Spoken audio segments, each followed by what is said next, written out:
Welcome to atom classes. Last lecture में मैंने आपको साइन कन्वेंशन के बारे में बताया था, कॉन्वेक्स मिरर और उसके बाद कॉनकेव मिरर में कब साइन पॉजिटिव में लगाते हैं, कब निगेटिव में लगाते हैं और उसका यूज कहाँ करना होता है। उसका यूज करना होता है मिरर के फार्मूला में। तो अब हम पढ़ेंगे कि मिरर का जो फार्मूला है उसको कैसे डिराइव करते हैं। तो यहाँ पर सबसे पहले ये कॉनकेव मिरर लिया गया है, ये इसका प्रिंसिपल एक्सिस है, ये है पोल और यहाँ पर है इसका फोकस, ये है फोकस पॉइंट और ये है सेंटर ऑफ कर्वेचर और यहाँ पे कोई ऑब्जेक्ट रखा गया है जिसका नाम दे दिया गया है ए बी ऑब्जेक्ट है। अब इसका सबसे पहले हम क्या करेंगे, इमेज बनाएंगे और उससे हम इसका फार्मूला डिराइव करेंगे। तो जब भी इमेज बनाएंगे तो सबसे पहले क्या करते हैं कि एक सिंगल रे जाता है पैरेलल में और रिफ्लेक्शन के बाद ये क्या जाएगा, फोकस से होकर जाएगा। तो यहाँ से इसका कराते हैं रिफ्लेक्शन और ये चला गया फोकस के साथ रिफ्लेक्ट हो गया। तो पहला रे तो ये है। दूसरा रे क्या बनाएंगे, यहाँ से सेंटर ऑफ कर्वेचर से होता हुआ जाएगा। तो दूसरा रे बनाते हैं, यहाँ सर सेंटर ऑफ कर्वेचर से होता हुआ गया और जिस पास से गया सेंटर ऑफ कर्वेचर जा रहा तो इसी पास से क्या हो जाएगा, ये रिटर्न भी हो जाएगा। तो सेकंड रे तो ये बन गया। एक और रे बनाएंगे जो यहाँ से पी पे जाएगा, यहाँ से बनाते हैं डायरेक्ट पी पे जाता है और जब पी पे जाएगा तो ये भी रिटर्न होकर इसी पॉइंट मिलेगा सारा इसी पॉइंट पे। अगर ये रे कहीं भी किसी भी पॉइंट पे अगर टकराता है तो रिटर्न होने के बाद इसी पे मिलना है, तो ये भी यहाँ से इसी पॉइंट पे होकर रिटर्न हो जाएगा। तो जिस पॉइंट पे ये सारी रे मिल रही है वहाँ क्या बन जाएगा, इमेज बन जाएगा। तो यहाँ पे बना लेते हैं इमेज। तो ये प्रिंसिपल एक्सिस से इस पॉइंट से एक एरो बनाएंगे और इसको बोलते हैं इमेज और इसको बोल देंगे ए डैश बी डैश। तो यहाँ पे ए बी क्या है, ऑब्जेक्ट है और ए डैश बी डैश क्या है, इमेज है। अब इससे हमें ये फार्मूला डिराइव करना है। तो इस फार्मूला डिराइव करने में सबसे पहले हम दो ट्राइंगल लेंगे। पहला ट्राइंगल होगा बी ए और पी, ये वाला ट्राइंगल, ये जो ब्लैक से बना हुआ है ये पूरा ये ट्राइंगल लेंगे। यहाँ लिखते हैं ए बी पी ट्राइंगल ये लेंगे और साथ में इसके साथ एक और ट्राइंगल लेंगे, वो लेंगे ए dash B dash P, A dash B dash P. सबसे पहले ये दो ट्राइंगल लेंगे। कौन कौन सा लिए इसमें बता देते हैं आपको। एक तो ये ट्राइंगल ए बी और ये पी, ये वाला ट्राइंगल है पूरा, ये ए बी और पी। यहाँ से पूरा इसको डार्क कर देते हैं। एक ट्राइंगल ये है और दूसरा ट्राइंगल ये वाला है, इसको भी डार्क करते हैं इस तरीके से। तो ये दो ट्राइंगल है। अब ये दो ट्राइंगल को ही क्यों लिया गया है, क्योंकि इसमें ये वाला जो एंगल है, ये एंगल इसको बोलते हैं आई और ये एंगल है आर, और एंगल आई एंगल आर दोनों क्या होता है, बराबर होता है। तो यहाँ पर एक चीज़ और लिखेंगे, angle I equal to angle R. अगर दोनों एंगल बराबर है तो इसका टेन थीटा बराबर, tan I equal to tan R, ये भी बराबर होगा। अब इसमें जो टेन आई है, टेन आई को लिख सकते हैं लंब बटा आधार, इसका फार्मूला था लंब बटा आधार। तो ये वाला आई है, तो इसके लिए जो लंब होगा ये होगा ए बी लंब होगा और जो है पी और ए ये होगा आधार। तो इसके लिए जो लंब है वो है ए बी और जो आधार है वो क्या है, पी ए, क्योंकि टेन थीटा का जो फार्मूला होता है उसमें लंब बटा आधार होता है। तो ये एंगल है, इस एंगल के लिए ये हो जाएगा लंब, ये आधार और ये होता है कर्ण। तो लंब बटा आधार होता है टेन थीटा, तो ये हो गया। उसी तरह टेन आर की वैल्यू निकालेंगे, टेन आर, तो यहाँ पे भी लंब बटा आधार होना है। तब टेन आर कहाँ है, यहाँ पर है। अब ये ट्राइंगल, जो ये ट्राइंगल है इसमें भी ये वाला जो है आधार है, ये आधार है और ये है लंब, क्योंकि ये एंगल है, इसके सामने वाला जो होता है वो होता है लंब और इसके साथ जो लगा होता है, इस एंगल के साथ जो लगा होता है, एक होता है आधार एक होता है कर्ण। तो यहाँ पे भी लंब बटा आधार लिखें। तो इसका लंब क्या है, ए डैश बी डैश और आधार क्या है, पी ए डैश, ये हो गया। अब दोनों एंगल अगर बराबर है, टेन आई और टेन आर बराबर है, तो ये और ये दोनों बराबर होगा आपस में। तो इसको मान लेते हैं इक्वेशन 1, इसको मान लेते हैं इक्वेशन 2। तो इक्वेशन 1 इक्वल टू इक्वेशन 2 है, तो ये इक्वल टू ये लिख देंगे। तो यहाँ लिखेंगे A B divide by P A equal to A dash B dash divide by P A dash. अब क्या करना है, हमको तिरिया गुणा करना है, इसका इधर करना है, इसको इधर कर देना है। तो अगला हो जाएगा a dash B dash divide by, ये नीचे चला जाएगा, ए बी इक्वल टू ये ऊपर चला जाएगा, ये हो जाएगा P A dash divide by P ए। अब एक इक्वेशन और मिल गया, इसको बोलते हैं इक्वेशन 3। तो ये जो ट्राइंगल था, दोबारा बताते हैं ट्राइंगल कौन सा लिया गया था, ए बी और पी। एक ये वाला ट्राइंगल लिया गया था, पूरा ये ब्लैक से बना हुआ है। एक ये ट्राइंगल लिया गया था और साथ में कौन सा लिया गया था, ए डैश बी डैश पी, एक ये ट्राइंगल लिया गया था। इसको ऐसे बना देते हैं, ये वाला ट्राइंगल, ये और ये। तो ये ट्रायंगल दोनों आइडेंटिकल थे, क्योंकि इसमें आई और आर दोनों एंगल इक्वल थे, तो 10i इक्वल टू 10r था। तो ये था, इससे ये एक इक्वेशन आ गया, तो इक्वेशन 3 बन गया। अब हमें एक और ट्रायंगल लेना है, तो क्या करते हैं, इसको पहले मिटाते हैं, उसके बाद एक जो दूसरा ट्रायंगल लेंगे उस पर हम डार्क बनाते हैं। तो अब हम एक और 2 ट्रायंगल लेंगे और फिर उसमें एक और इक्वेशन निकालेंगे। तो इसमें अब ट्रायंगल लेते हैं, ये है आपका f, तो एक एंगल लेते हैं triangle a dash b dash f, ये वाला ट्रायंगल, ये ट्रायंगल एक लेते हैं, ये हो गया एक ट्रायंगल, ये ले लिए, और दूसरा ट्रायंगल ये वाला लेंगे, और दूसरा ट्रायंगल ये लेंगे। इसमें भी यहाँ मान लेते हैं ये m हो गया, यहाँ मान लेते हैं n हो गया। तो दूसरा ट्रायंगल लेंगे ये एंड ट्रायंगल PMF। तो इसमें ये 2 ट्रायंगल लिया गया, एक ट्रायंगल ये लिया गया a dash b dash f, और दूसरा ट्रायंगल लिया गया ये वाला M P और F। अब ये दोनों ट्रायंगल क्यों लिया गया, क्योंकि यहाँ पर भी ये एंगल थीटा मान लेते हैं और ये एंगल भी थीटा होगा, दोनों का एक दूसरे का समरूप है, और समरूप है तो दोनों में क्या होगा, ट्रायंगल सेम होगा। अब इसके लिए वापस देखते हैं टेन थीटा की वैल्यू, टेन थीटा, तो टेन थीटा यहाँ पे इसके लिए ये है आधार और ये है लंब, ठीक है। तो इसके लिए फार्मूला वापस लंब बटा आधार रखना है, तो ये है इसका आधार और ये है लंब। तो पहले लंब लिखेंगे a dash b dash divide by आधार क्या है f a डैश, तो यहाँ लिखेंगे f a डैश। तो टेन थीटा इसके लिए होगा। अब इसके लिए टेन थीटा देखना है, तो एक दूसरा टेन थीटा देखते हैं सेकेंड इक्वेशन के लिए, इस ट्रायंगल के लिए।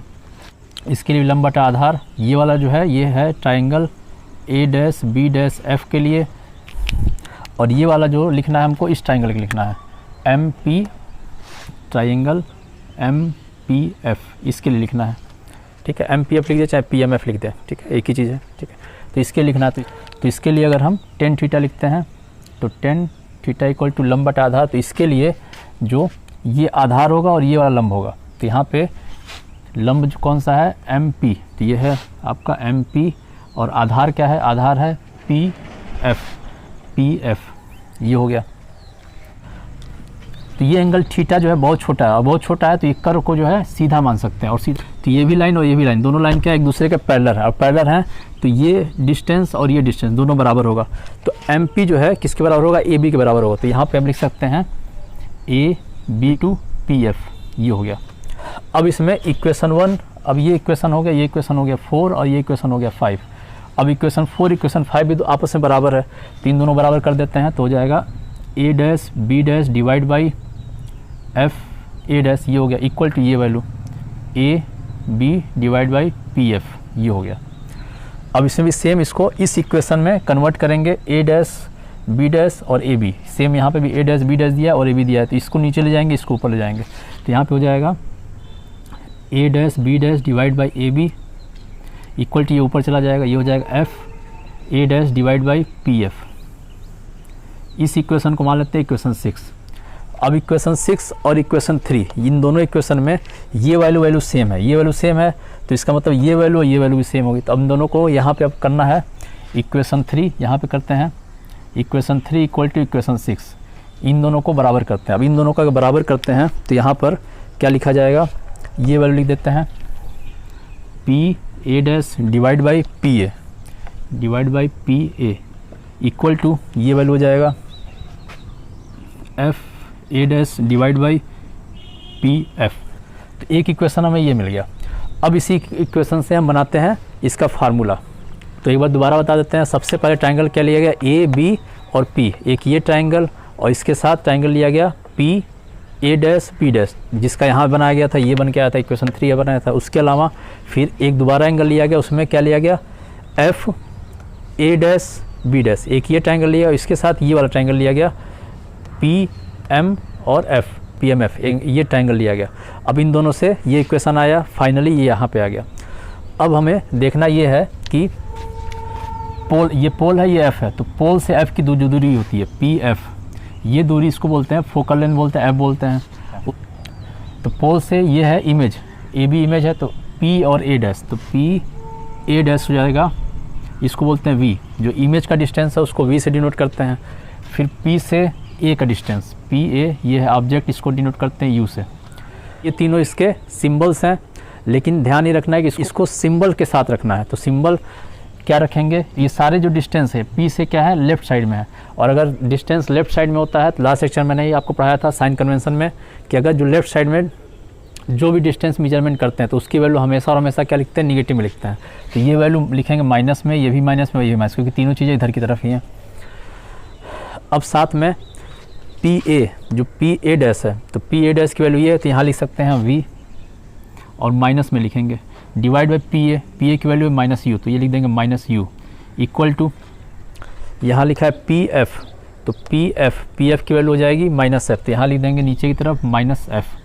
अब हमें लिखना है एफ ए डैश की वैल्यू, तो एफ ए डैश की वैल्यू ये है, यहाँ से यहाँ तक के बीच की दूरी क्या है, एफ ए डैश है। अब हमें जो है जो भी डिस्टेंस हम निकालते हैं उसमें हमेशा पीक से ही डिस्टेंस को लेते हैं। तो ये डिस्टेंस निकालना है, तो हमें डिस्टेंस निकालने के लिए हमें यहाँ से यहाँ तक का टोटल डिस्टेंस और माइनस इतना डिस्टेंस कर देंगे तो ये डिस्टेंस आ जाएगा। ठीक है, दोबारा बताते हैं, हमको चाहिए ये डिस्टेंस चाहिए, तो इस डिस्टेंस के लिए हमें क्या करना पड़ेगा, टोटल ये डिस्टेंस और माइनस इतना निकाल देंगे तो ये डिस्टेंस हमें मिल जाएगा। तो यहाँ पर लिखते हैं पी ए, इसी को लिखते हैं पी ए डैश, यहाँ से यहाँ तक P A dash equal to ये हो जाएगा ये प्लस ये P F plus F A dash, ये फार्मूला हो गया। और इसमें हमको एफ ए डैश ही चाहिए, एफ ए डैश चाहिए तो इसको इधर ले जाएंगे, तो ये हो जाएगा P A dash minus P F equal to F A dash.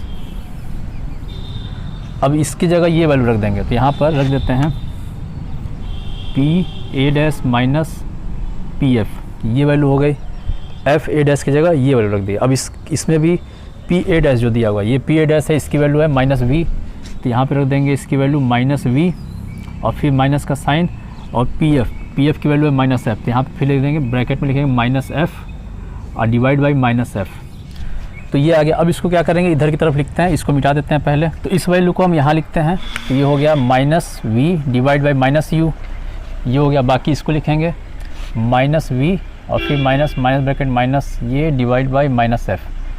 अब ये माइनस कट जाएगा तो यहाँ बचेगा v divide by U equal to, यहाँ हो जाएगा माइनस वी और ये माइनस मिलकर बन जाएगा प्लस एफ हो जाएगा डिवाइड बाई माइनस एफ हो गया। ठीक है, अब आगे क्या करेंगे, क्रॉस मल्टीप्लिकेशन कर देंगे, इसका मल्टीप्लाई इधर, इसका मल्टीप्लाई इधर, तो क्रॉस मल्टीप्लिकेशन करने पे क्या आएगा, ये इसका मल्टीप्लाई इसमें किया तो ये आ गया minus F V equal to, इसका मल्टीप्लाई इसमें किया तो माइनस यू वी और इसका मल्टीप्लाई इसमें प्लस यू एफ। तो ये इक्वेशन आ गया। अब इस इक्वेशन में ये माइनस वाले को इसको इधर ले जाएंगे और इसको इधर ले जाते हैं, तो यहाँ पर इसको जब इधर लाएंगे तो ये हो जाएगा प्लस में, तो हो जाएगा यू वी इक्वल टू, ये इधर जाएगा तो ये भी हो जाएगा प्लस में, तो हो जाएगा एफ वी और ये प्लस में है प्लस यू एफ। अब ये इक्वेशन हमें मिल गया। अब इस इक्वेशन में यू वी एक्स, इसी से क्या करना है, इसको डिवाइड कर देना, इस पूरे इक्वेशन को इससे डिवाइड कर देना है। तो इसे देखिए डिवाइड करते हैं तो क्या होता है, यहाँ लिखेंगे U V divide by U V F equal to, ये लिखते हैं F V divide by U V F और प्लस ये लिखते हैं यू एफ और divide by U V F. अब इसमें क्या होगा, यू वी से यू वी कट गया, यहाँ पे एफ वी से एफ वी कट गया, यहाँ पे यू एफ से यू एफ कट गया, क्या बच गया, इधर की तरफ बच जाएगा 1 बाई एफ इक्वल टू, यहाँ बच गया 1 बाई यू प्लस यहाँ बच गया 1 बाई वी, और यही होता है फार्मूला मिरर का। ठीक है, तो इस तरीके से मिरर का फार्मूला डिराइव करेंगे। और इस पर 12th में क्वेश्चन भी आ चुका है कि मिरर का फार्मूला कैसे डिराइव करते हैं। तो ये तरीका था मिरर का फार्मूला डिराइव करने के लिए।